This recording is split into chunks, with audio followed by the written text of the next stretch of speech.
Well, with so much work now being carried out on computers, the need to protect data and workstations has never been as important in offices as it is today. Instead of putting the company network in the corner of an office, it's something that goes beyond that, and it's called enclosure manufacturing.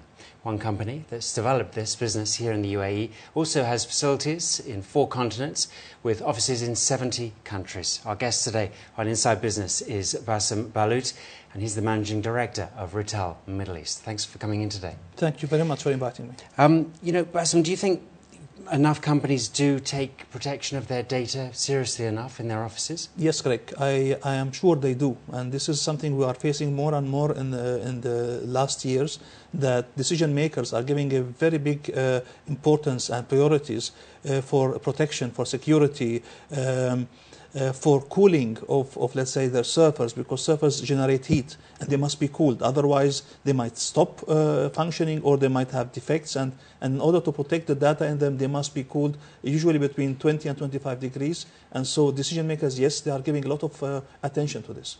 Well, before we talk about the cooling process, I mean, what about if there is a fire in an office? I mean, can these enclosures actually protect data up to a certain extent? Let's say the enclosure itself might not protect as much as a protection system that must be implemented, must be there in the room or in the data center. Rital offers not only the enclosure or the rack, what we call for data centers, but we are also solution providers, comprehensive solution providers for things like fire protection, for example. Belongs to our group one company called Lampers. They are specialized in physical protection of data, and they build rooms with protection equipment and devices inside the room. So the moment there will be the minimum smoke detection, there will be equipment putting off the fire. For example, there's a special gas, it's actually liquid, but the moment it reaches outside its container, it becomes a gas called Novak. It's very friendly to the data. It does not destroy the data, but it puts off the fire. Well, what other advances have been made? I mean, particularly, you just mentioned the cooling systems. Of course, the servers, when it comes to computers and data and transmission of data, the servers are becoming more powerful and smaller, and they are generating much more heat than before.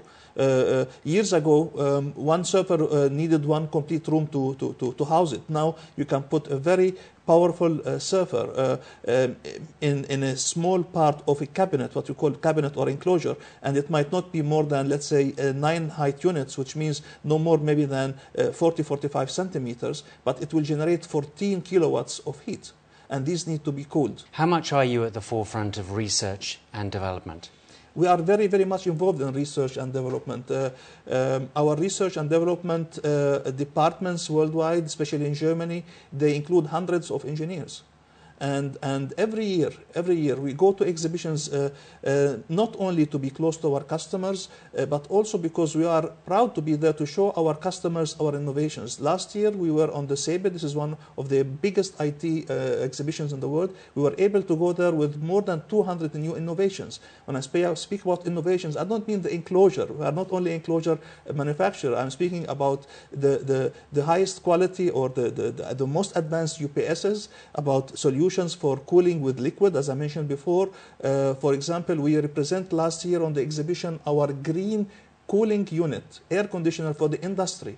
This is something very interesting. Even Chancellor Merkel was on the booth, and she was very impressed with the product. This is a product where, for example, a cooling unit earlier used to generate 1.4 tons of cooling, or capacity of cooling. Nowadays, the same machine can produce 1.9 tons. This means higher, but the power use is less. Bassem, you were sort of in the news, so to speak, in the sense that you were on the world's fastest train journey in Australia, reaching 357 kilometers per hour. Were you driving the train? No.